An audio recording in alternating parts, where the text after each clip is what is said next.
Pemirsa, mendaki gunung merupakan salah satu kegiatan yang paling digemari oleh para pendaki. Namun resiko yang juga tidak dapat dihindari adalah hilangnya jejak para pendaki yang tidak kunjung turun gunung. Hal itulah yang dialami oleh pasang kekasih satu ini. Karena kelelahan, pasangan kekasih ini sempat dinyatakan hilang saat akan turun gunung.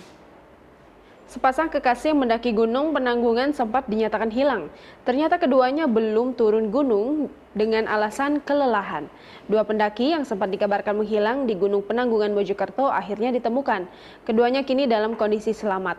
Diketahui ada sebab mengapa mereka terlambat turun. Anggota Polres Mojokerto bersama tim relawan berhasil menemukan dua pendaki asal kota Surabaya yang dikabarkan hilang di Gunung Penanggungan, Kecamatan Ngoro, Kabupaten Mojokerto.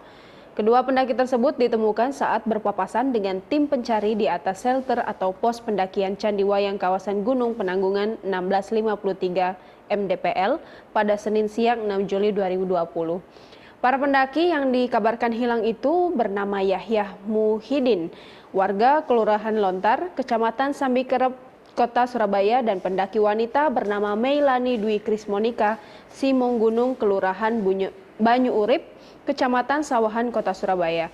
Menurut dia, berdasarkan laporan dari masyarakat setempat, dua pendaki itu naik ke Gunung Penanggungan melalui jalur pendakian via Telogo, Dusun Kandangan, Desa Kunjorowesi, Kecamatan Ngoro pada Sabtu 4 Juli 2020 sekitar pukul 00 waktu Indonesia Barat. Penjaga pos pendakian kehilangan komunikasi dengan dua pendaki itu semenjak kemarin Minggu malam 5 Juli 2020. Masih kata Doni, dari keterangan dua pendaki alasan mereka tidak kembali karena faktor cuaca dan kondisi fisik sehingga yang bersangkutan mengurungkan niatnya kembali di hari Minggu.